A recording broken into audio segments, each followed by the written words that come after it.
so far into the material, I'm not worried yet. Okay, and us getting behind is certainly nothing for you to worry about. Okay, I'll make sure we get through everything, and if I ever have to adjust the content on the tests, I'll do so. Last time we got talking about the slope of the tangent line. Okay, so the lines I've drawn up here, the one that is in red is our tangent line. The ones that are in green are what? What do we call those? Secant lines. We call them the secant lines, right? Our goal is to find the slope of the red line. What's hard about that? Yeah, so I mean, normally we want to use our slope formula, right? But the slope formula requires us to know what? 2 points. And we only know one on this tangent line, the point where it intersects. Okay? But our method that we started to talk about last time was, well, we can always find a secant line by finding another point on our function.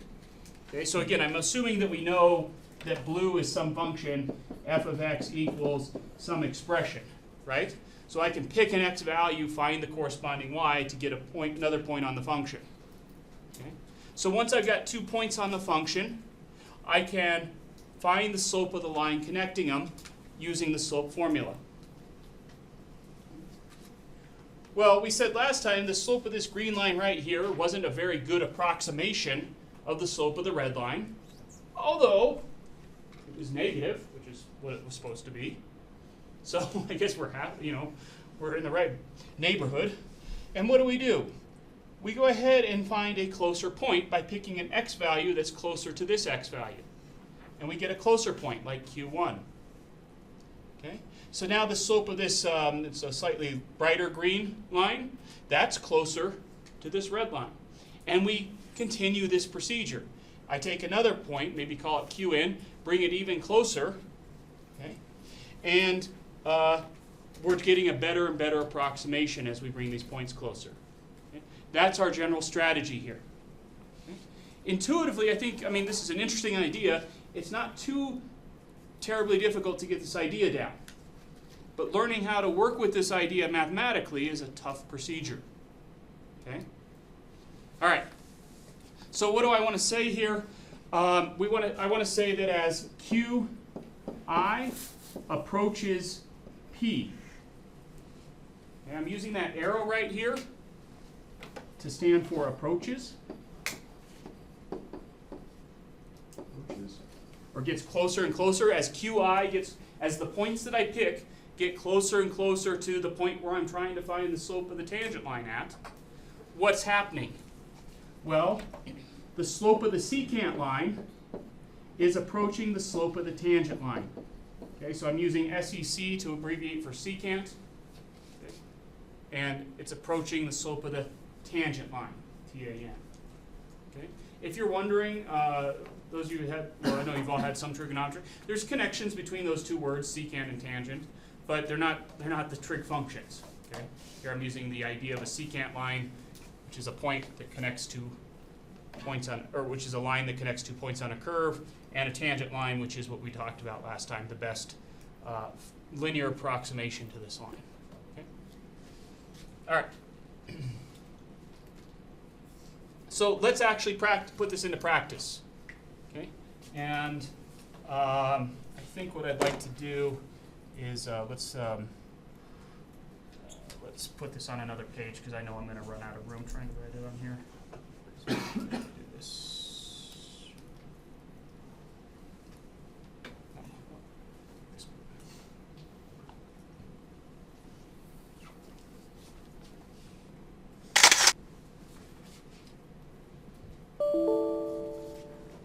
All right.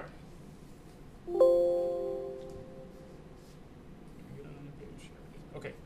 So we're going to actually try this now with an actual function. So in the last problem, I didn't tell you what the function was in the last example we were looking at. Here I'm saying we're actually dealing with the function f of x equals x squared.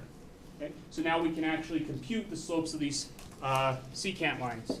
So let's draw our tangent line that we're trying to find here. Maybe our tangent line is something like this. Okay? And again, the way I chose to initially introduce the idea of a tangent line was to say, hey, if you put on here some we'll do it in black, some arrows that are showing how the curve's behaving. And the tangent line is the line that intersects the curve at the point of interest, which is this one right here, so that those arrows agree with each other. Okay? Okay, by the way, what is this point of interest that we're trying to find the slope of the tangent line at? What is this ordered pair? Yeah, so we want to find the slope of the tangent line at x equals 1, right? So the x-coordinate is certainly going to be 1. And how do I find the corresponding y-coordinate? Well, we're on the curve, right?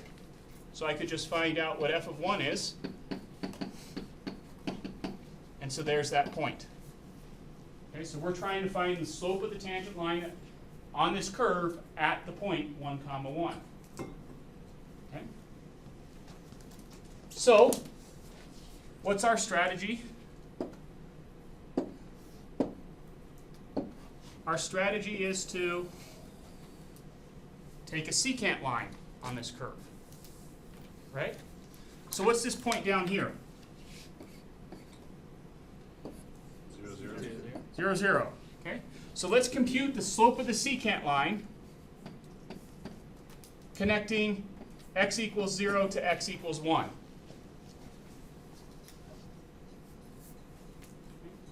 Folks, maybe this notation is more complicated than it needs to be. I'm kind of trying to push you on notation a little early. This is the slope of the secant line from x equals 0 to x equals 1. Okay. I can't just say the slope of the secant line because I'm going to have a few secant lines, right? So to clarify which one I'm talking about. Well, how do we find the slope of a line?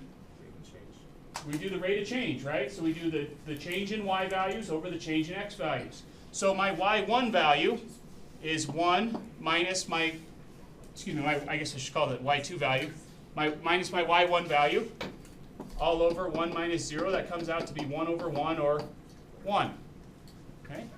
So I just showed that the slope of this green line is 1. Do I really care what the slope of this green line is? Not really. It's an intermediate step, right? What could you tell me about the slope of the tangent line, the slope of the red line? What's that? It's less than 1. So you say it's going to be less than 1. So here's the slope of the green line, which has a slope of 1. How do we relate this line to it? We'd say it's a little steeper, so it should be what?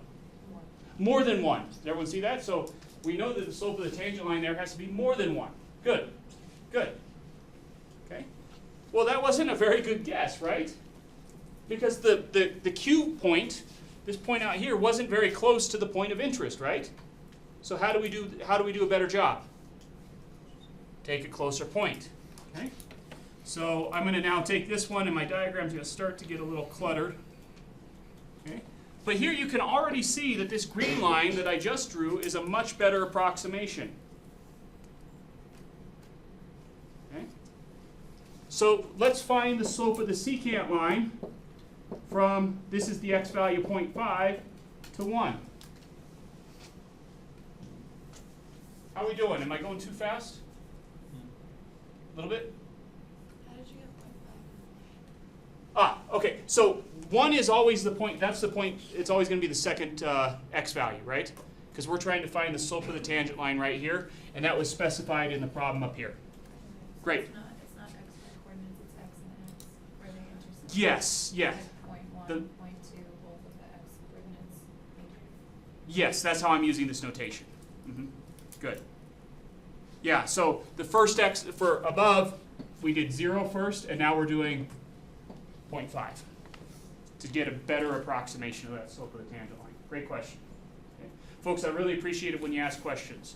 Okay, so you pay good money to be here, right? If I'm doing something that doesn't make sense, get your money's worth.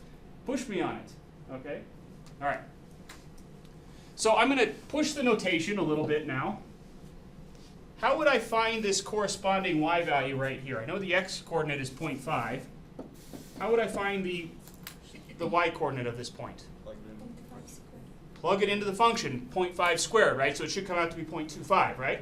Yeah. But over here, I just want to, math is all about choosing the appropriate notation that best exemplifies the problem that you're working on. Okay?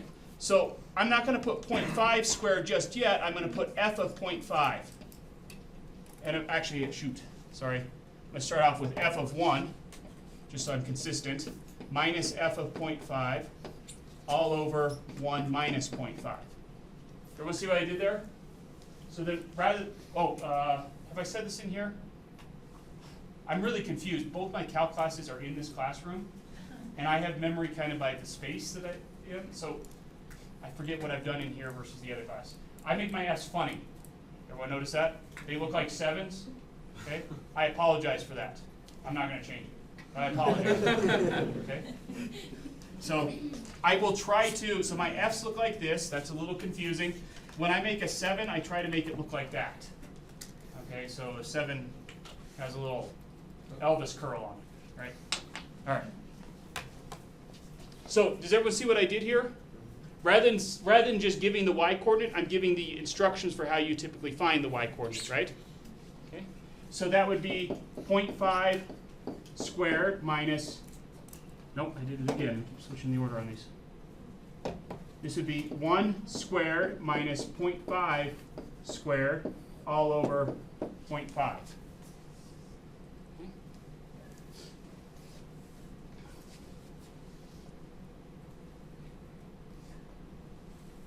So that cleans up to be 1 minus 0.25 over 0.5. I'll let you do the simplification, but that should come out to be a slope of 1.5. Okay. Any questions? Folks, we're about ready to get this big train of calculus moving. Let's make sure we're all on the same page here. So, any questions on what we just did?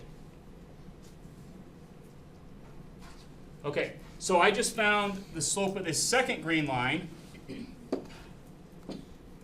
was 1.5. Okay? I'm going to do one more. So the last one would be the slope of the secant line connecting 0.9 when x is 0.9 to x equals 1. Everyone okay with this notation? We're having a hard time reading back there, are we? Should I write a little bigger? You okay? It's okay? Okay. Oh, this was 0.75. No, 0.25. So this is going to be f of 1 minus f of 0.9 all over 1 minus 0.9, which comes out to be 1.9. When you do that work.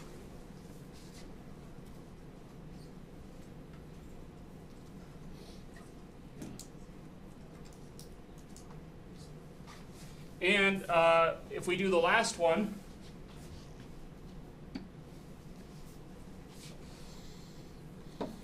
the slope of the secant line connecting decimal 0.99 to 1, x is 0.99 to x equals 1. Well, that would be when you do the work for that, you'll find 1.99. What's that? I got 0.98. 0.98. Well, let's check, because I might be wrong. So let's check here. So we would do f of 1 minus f of 0.99 all over 1 minus 0.99, right? Okay. Yeah, I think I agree with you, actually. Sorry about that. So this would be 1 minus, help me out, what's 0.99 squared? 0.9801. Is that, we getting that? Okay. All divided by 0.01.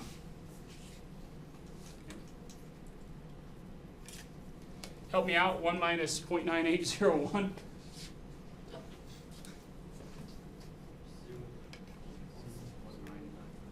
So 0.199 divided by 0.01. And when you do that, you get 1.99. So I think we're okay. But good, thanks for checking me. I do make a lot of mistakes, folks. I made 20 before breakfast this morning.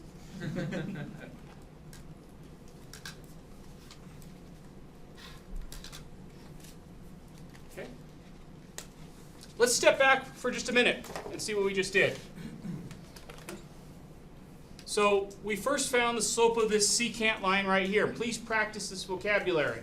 We found the slope of this secant line connecting x equals 0 to x equals 1. The slope of the first secant line was 1. Then we moved the point in closer, right? And we found the slope of that second secant line was 1.5. We brought the point in even closer, and now you can see, I mean, if I didn't try to draw a green line here, if I did, they would be almost on top of one another, right? They'd be almost the same line. And we got a slope of 1.9. I didn't even try to put a fourth point on here when x is 0.99, because that's so close to 1 you couldn't see it.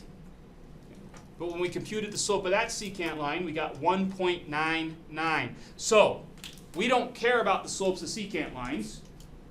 We care about this red line here, the slope of the tangent line. What do we think the slope of the tangent line is? We think it might be 2, or approaching 2. Okay? Let's jump back to that page then. So here we can actually fill in our guess. Our guess is that the slope of the tangent line at x equals 1 is 2. Okay? Calculus is not a guess and check subject, folks. Okay? Right now we're doing some guessing. Okay? This is just to build your intuition. Okay? In the first 2 sections, you do a lot of plug and chug in a calculator. Okay? Going forward, you won't be doing that. If you find yourself plugging in tiny numbers into a calculator, you're probably doing something wrong in this class after these first 2 sections. Okay? This is just, for some reason people remember what they're first taught. So this is what I'm first showing you. Okay? This is only to build your intuition about where we're eventually going to be going mathematically. Okay? All right. Okay. So because we'll often be discussing several secant lines on a graph, rather than just writing the slope formula this way in the traditional format, I'm going to push you a little bit on how we're going to write that notation. Okay? So we've got 2 points on our function. This is abstract, folks. If you like, remember before we had when x at the point 1, 1 and the point 0.5, 0.25, right? But I want to write those out abstractly here. So I'm giving them just random names. So math, we're not very creative with our names. We name things 1 or 2 or 3, right? So this is the first x coordinate. This is the y value of that first x coordinate. Associated y value. How do we find it? By plugging it into the function. Okay? So this notation looks a little dense. Okay? But it's just an xy ordered pair. What's this thing? It's another xy ordered pair. I don't want to confuse them, so I give them different subscripts. Okay, we okay with that? All right. So the slope of the secant line connecting x1 to x2. So this is just, I already used this notation, but we're trying it again. Would be found how? We'd find it by taking f of x2 minus f of x1 all over x2 minus x1.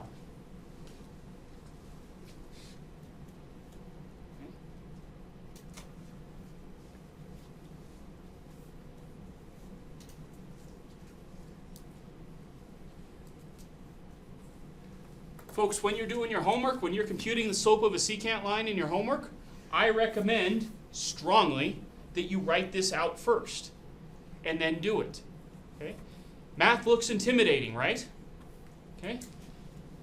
In a little while we'll have symbols on the board that look like this.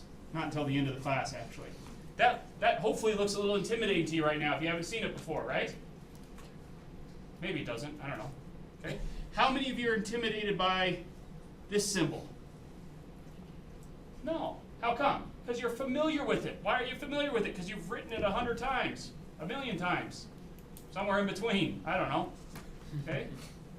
How do you make something not look intimidating in math? You use it as often as you can. Okay? If this notation it looks at all intimidating to you, write it out as often as you can. Get familiar with it. Okay? All right.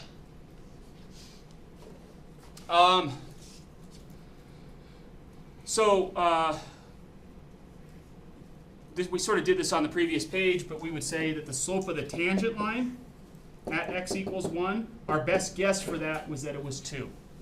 Okay, so again, I'm just exposing you to that notation. Okay. So remember, and it's not entirely clear why this is important yet, but we said in calculus, one of the biggest questions we ask is how do we find the slope of a tangent line to a curve at a point? Okay.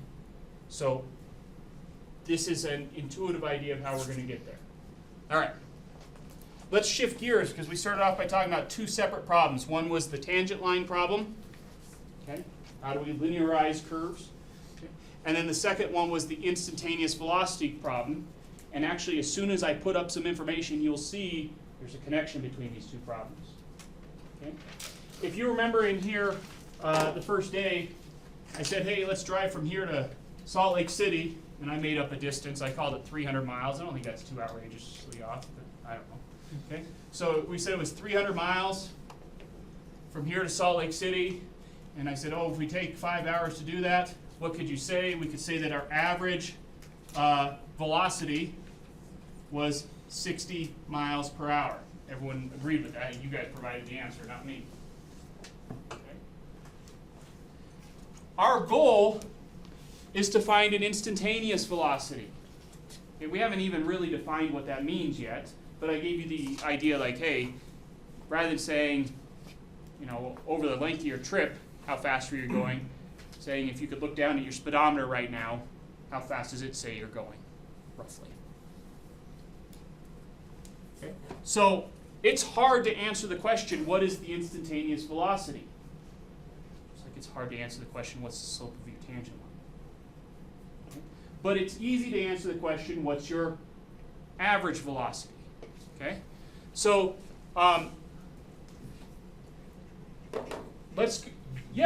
the average rate of change, right? Oh, I forgot to fix that typo again. That should be your average rate of change. Sorry, folks. 21 mistakes before breakfast. Okay? All right. So, how do we find an average rate of change? Or average velocity? Okay. Well, you guys gave me the average velocity over here of 60 miles per hour. How'd you get there? You took your distance divided by your time, right? Okay. But it was the total distance traveled, right? Okay. So how could we say that? We could say, let's just go ahead and write it this way. It's distance over time. Okay. If I had a function that gave you your distance, s of t gives you your distance. Okay. For those of you that have done some physics, I actually mean displacement there. Okay. S of t gives you your distance. Okay. Well, it could be your s of t2 minus s of t1 all over t2 minus t1. Okay, that looks a little bit confusing. Let's go back to this right here. If I graph my trip to Salt Lake City, our trip to Salt Lake City, if I put time down here and distance up here, where did we end up at? We ended up at this point right here, 5, 300, right? Right? So after 5 hours passed, we traveled 300 miles. Where did we start? 0. At this point right here, at the origin, we decided, and nobody thought about this as I asked you the question, but we decided to count the time that we started the watch at as 0. And we said at that point we had not traveled any distance at all, right? So if I look at the average rate of change here, okay, I would take 300 minus 0 all over 5 minus 0, right? That's the distance at time 2 minus the distance at time 1 all over time 2 minus time 1, right?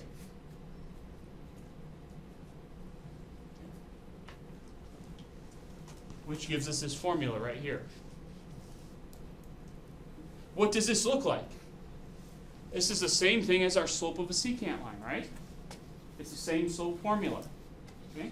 So our goal is to find instantaneous velocity that's related to the question of what is the slope of the tangent line. There's a connection between these two problems. All right. So, according to the legend, Galileo was a really interesting fellow. It's really worth reading about him. Okay? I don't think that he really did drop 2 balls off the Leaning Tower of Pisa. Okay? I think that's a story that we've made up to simplify it. Okay? But anyway, regardless, Galileo did come up with the idea. He did make the statement that an object falls, that the distance an object falls is directly proportional to the square of the time that it's been falling for. Okay? All right. So let's just write that out. That would say that in that blank there, we'd say that the distance the object has fallen is directly proportional to the square of the time it's been traveling for. Okay? I'm sorry, I don't have a good way of describing how to draw that symbol. It sort of looks like the lemniscent, but then you cut off part of it, like that. Okay? It looks like a fish, doesn't it? Yeah. This symbol stands for what? It's directly proportional. Yeah, I mean that was the statement we made right here, right? Is directly proportional to. So S distance is directly proportional to time squared. Okay? I'm putting this up here because I once had a student not know what that symbol was, and I felt like I'd done them a disservice. Okay, so we're not going to use that symbol in this class, but now you've seen the directly proportional to symbol. So, okay. In fact, we can find the constant of proportionality through experiments. Okay, and we say that on Earth, so that went in that the constant of proportionality is about 4.9. If you had some physics classes, that number should look a little familiar. Half of 9.8, right? Okay, so in fact, the distance that an object falls, thought of as a function of time, can be given by this formula right here. S of t is equal to 4.9 t squared. That's a good approximation on Earth if we neglect air resistance and other things. Okay. So I've just given you a function. We just built it. Okay. I think it's important to see where these functions come from. Okay, somebody said, hey, the longer an object falls, the further it goes. But it's not the longer directly, it's directly with the square of the time it's been falling for. So somebody came up with that relationship. From there, we can build a formula. Okay? All right. So I now want you to find the average velocity of the object between time t equals 1 and t equals 2. Okay? So how would we do that? Well, the average velocity would be s of 2 minus s of 1 all over 2 minus 1. Okay, how are we doing there? I'm seeing some quizzical looks. I would love it if somebody asked a question. Yes, Michael? Are you saying that it drops exponentially as it gets further away from the start point? Well, the distance increases by a square as it falls further. So, in fact, we could just plug it right. So, s of 0. If the object's been falling for 0 seconds, it would be 4.9 times 0 squared, which would be 0. After 1 second, the object will have fallen 1 foot. These are feet, by the way. I didn't say that. Okay. After it's fallen for 2 seconds, it'd be 4.9 times 2 squared. Somebody want to help me out with that? 17 point, was that 17.4? I don't know. 18.6? Wrong. 19.6. 19.6? Yeah, Great, thank you. 19.6 feet. And if it falls for another second, by that point in time, it will be, help me out, folks. 9 times 4.9. 44.1. 44.1, thank you. So it's not necessarily exponential? It's not exponential, it's squared, but it's it's not, so let's just say this, it's not increasing linearly, right? It's not increasing by the same amount each time.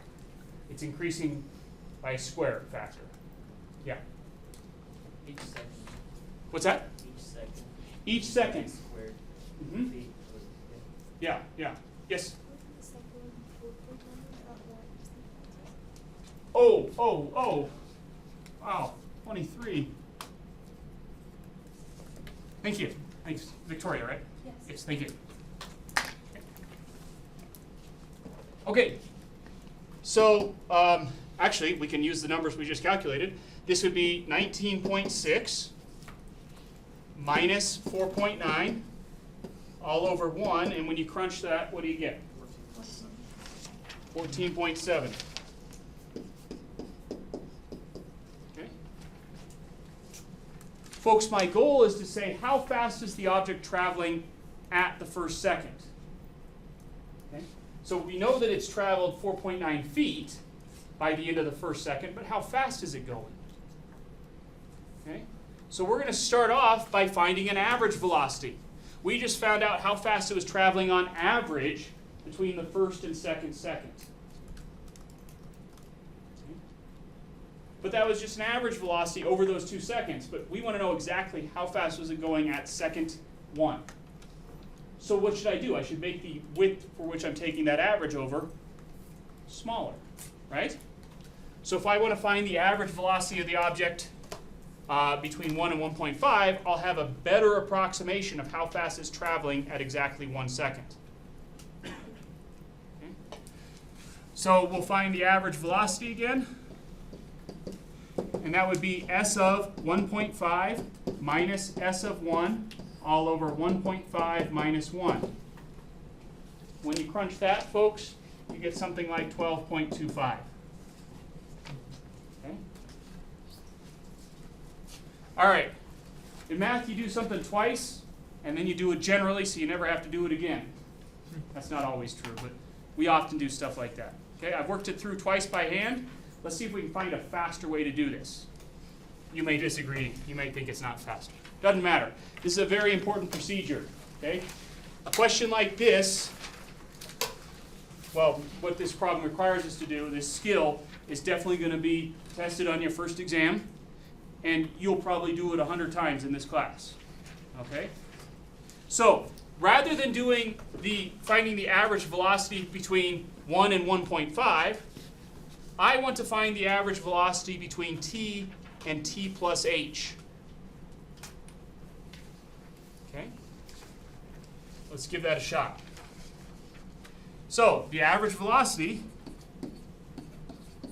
would be what? It would be s of t plus h minus s of t all over t plus h minus t. Folks, at this point, some people's eyes start to glaze over in here.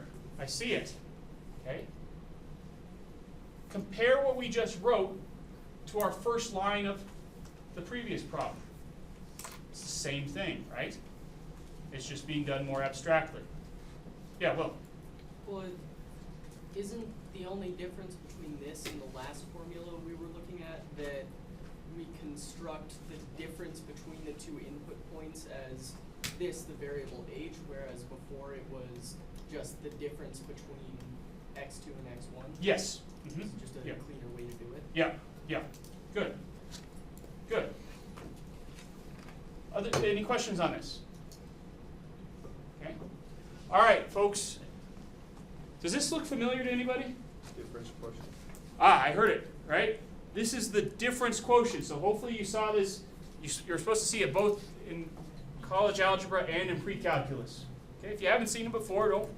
It's not the end of the world, but this is a skill that you need to develop. And the reason why you saw it in pre-calculus is because they knew how important it was come this class. Okay, so let's learn how to simplify the difference quotient here. Okay, what was s of t? Remember, it was the function that we built on the previous page. It was 4.9 t squared, right? So this first line is the hardest line for students. This is 4.9 t squared. Oops, no, that's not true. 4.9 t plus h squared minus 4.9 t squared. I know I could simplify this bottom line, but I'm going to leave it as is for one more line.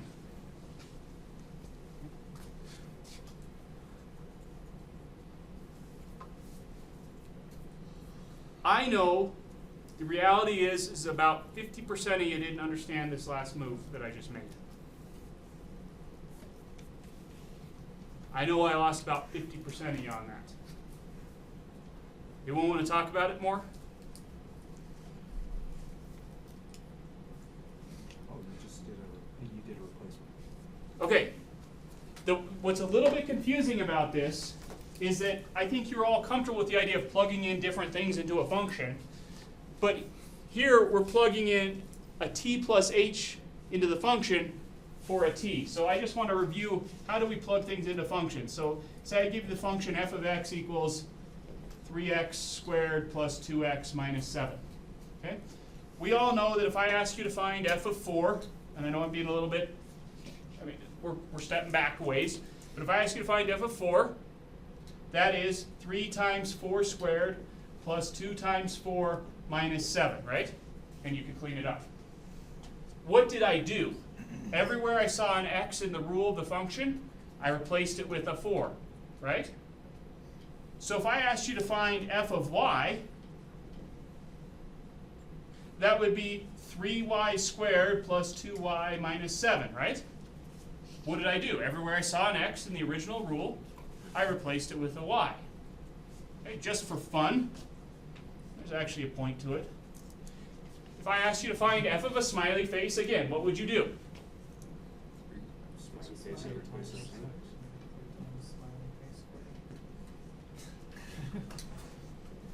Okay, so let's, yes? Going based off of this, how come the h is also squared? Yeah, so let's talk about that. So let's do it now. If I ask you to find f of x plus h, what am I going to do? I'm going to stick to the rule. What have we done each time? I replaced this expression with this one. So in my rule, I see an x. What am I going to replace x with? X plus h. Not just h, not just x, but x plus h is going in place of x. Okay? I know all of you understood this and maybe thought it was a little silly. Okay? What makes this one harder than this one, I mean conceptually they're the exact same thing, is that this already has the letter x in it, so it seems strange to replace an x with an x plus h.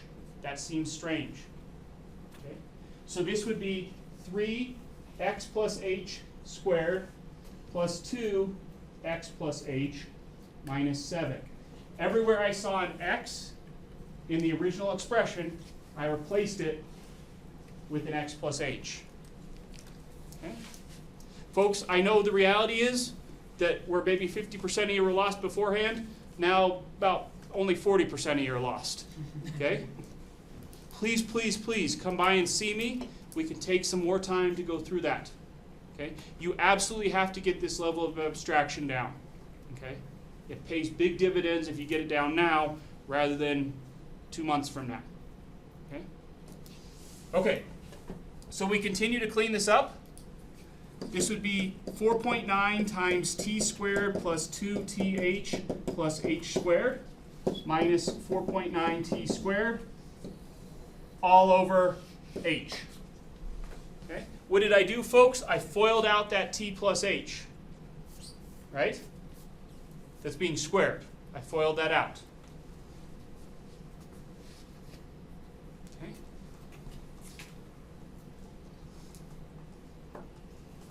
When I distribute that 4.9, I get 4.9 t squared plus 9.8, oop, there's that number, th plus 4.9 4.9 h squared. 4.9 h squared minus 4.9 t squared all over h. Okay? Folks, you're going to do this difference quotient about 100 times in this class. On your own time, you should do it another 100 just so you get really comfortable with it. Okay?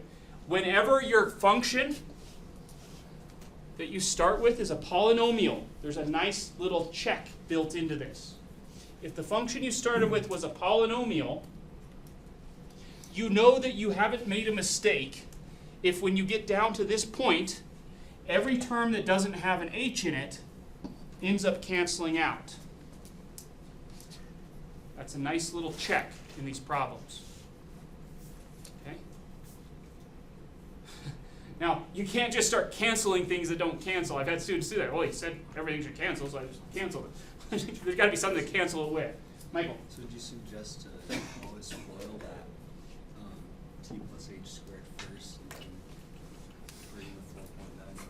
Yeah, so because order of operations says that you have to resolve the exponents first before this multiplication. So you have to, you could do both steps simultaneously. Sometimes I do that. But if you want to not make a mistake, I would FOIL it out first and then distribute. Yeah. Great. Yeah, good question. There was another, I thought I saw another one. Another hand? No. Okay. Good. All right, so I'm just going to clean it up for just a second. 9.8 th plus 4.9 h squared all over h. Okay? Folks, are you good at canceling? You know whether you are or not. You know whether a lot of times you make the mistake or not. Okay? If you're good, cancel right now. If you're not good at canceling, don't. Do the long procedure. Canceling is really just a shortcut method for factoring. Okay? Notice that both terms in the numerator have a common factor of h, right? So let's factor that out.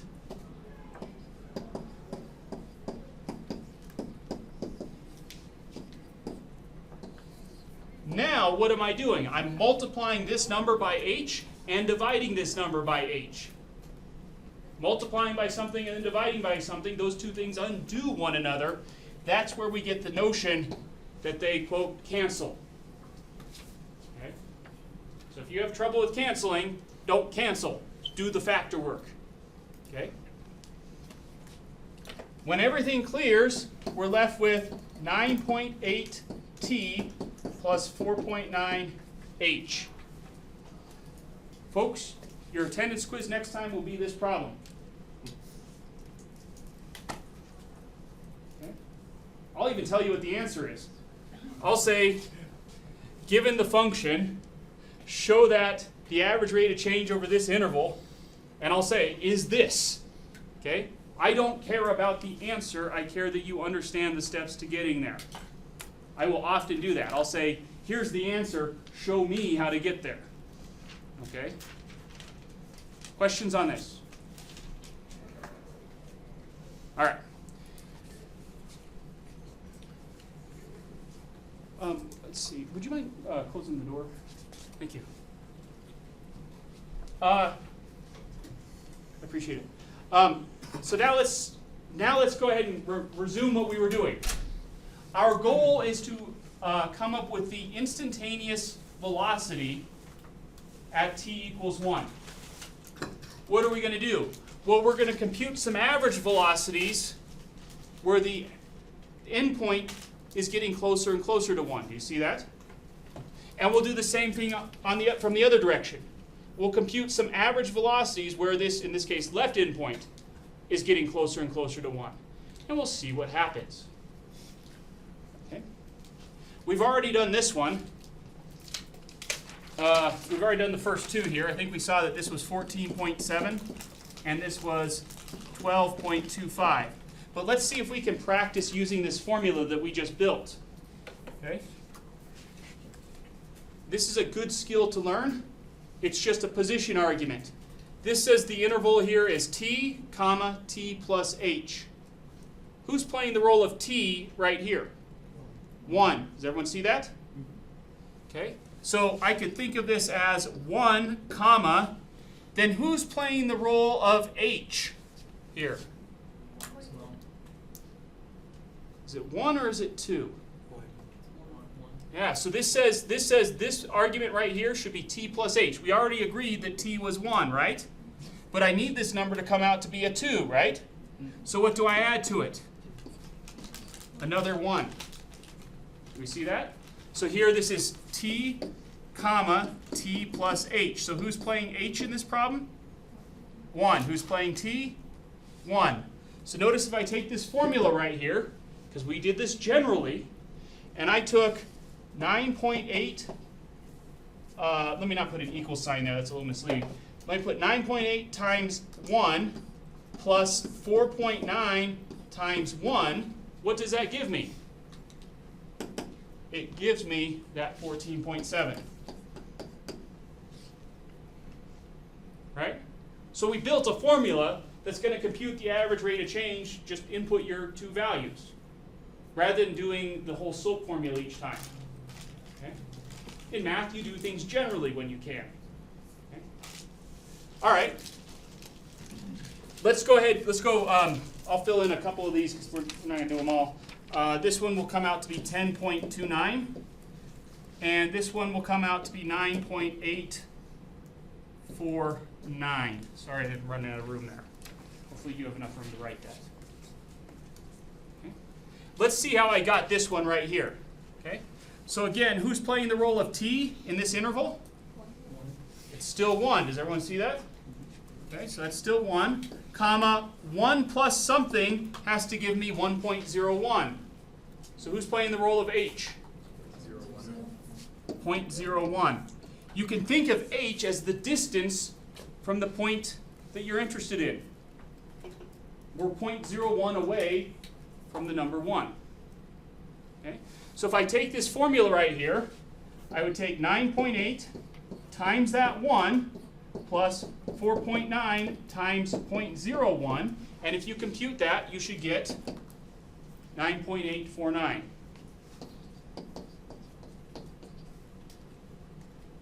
Okay? Let me fill in some more of these.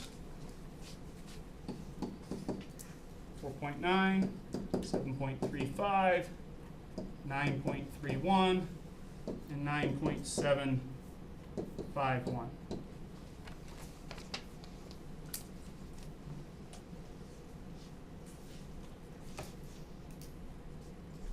How'd they get those numbers?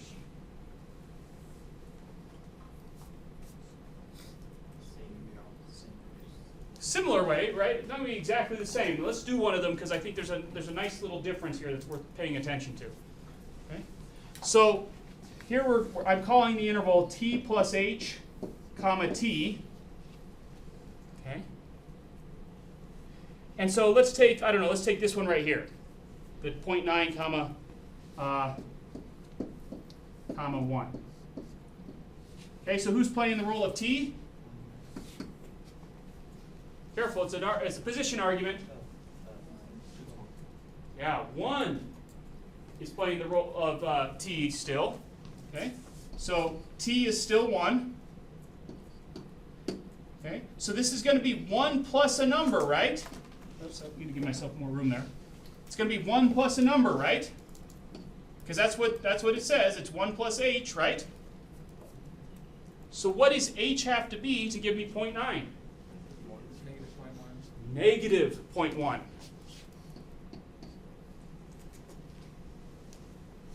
Okay.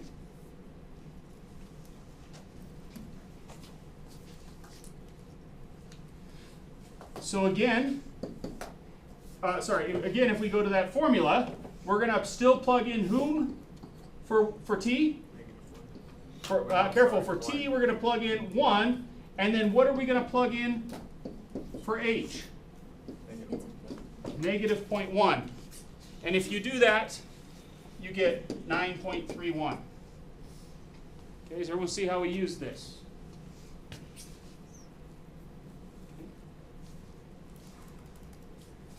Folks, I'm really just running you through the ringer here.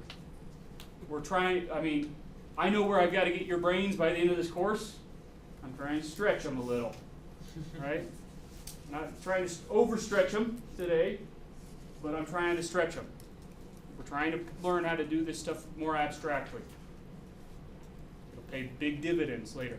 So in order to complete this table in F, we always have to compute the average velocity of whatever the coordinates are, or the base, the vocabulary is the t, comma, t plus h.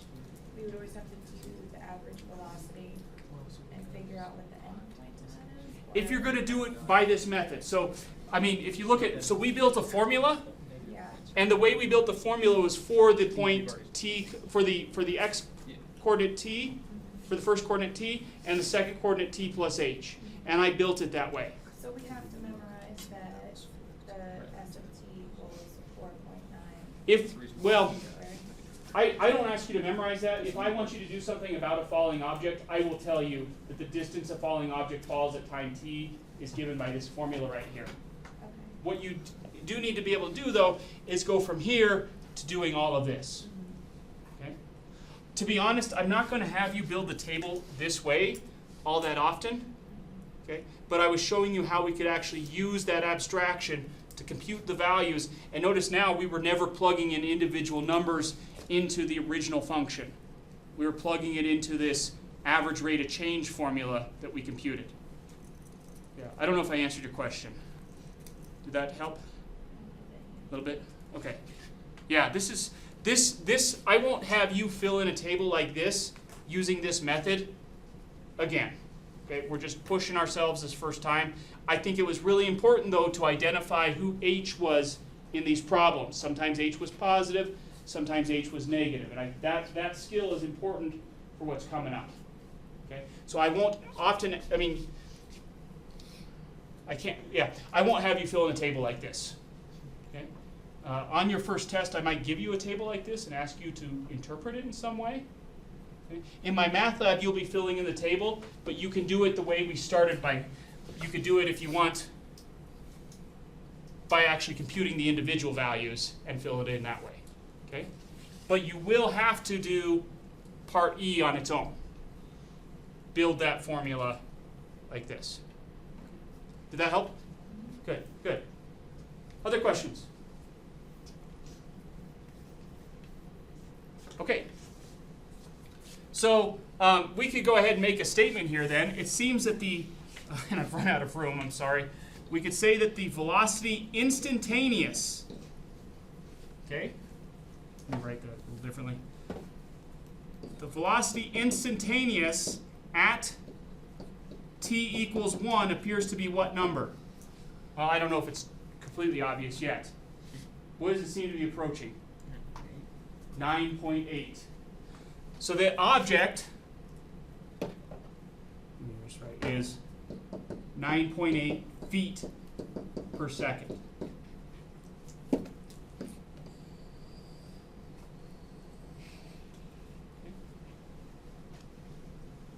So it is true that if you drop an object and it had a little speedometer on it, you dropped an object from rest, from a height, by the time it had been falling 1 second, its instantaneous velocity will be pretty doggone close to 9.8 feet per second.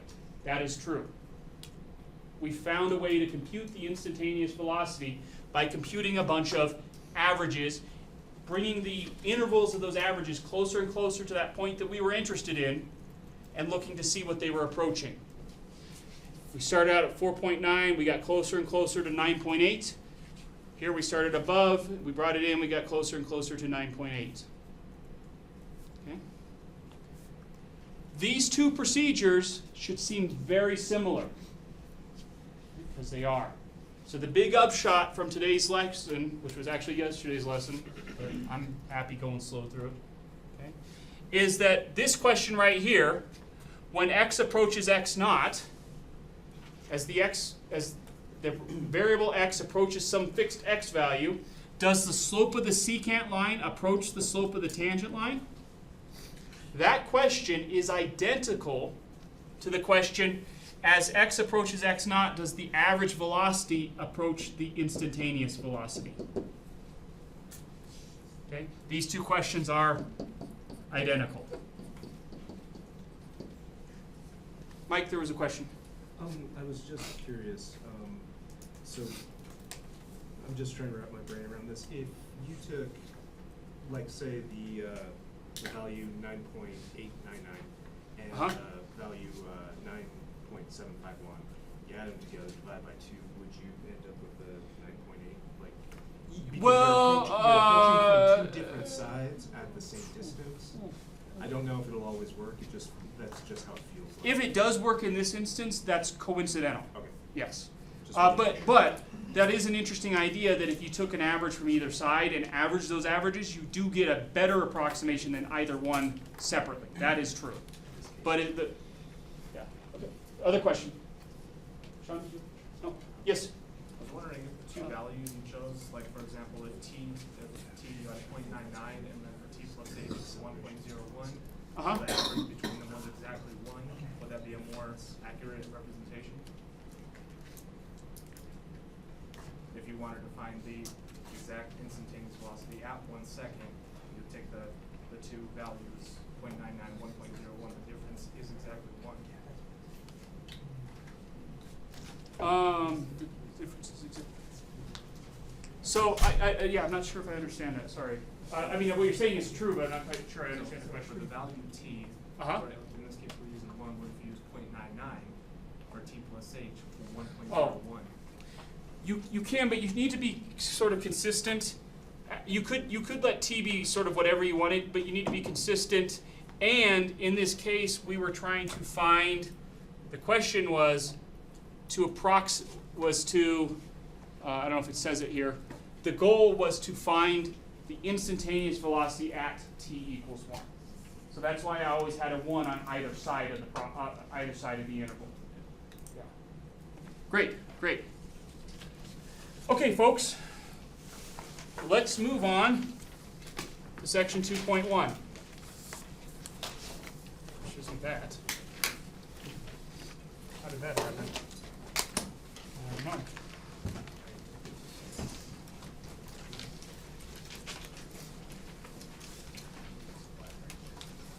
Or sorry, section 2.2. Maybe it's there, I just didn't see it. Oh, here it is. No, I'll just do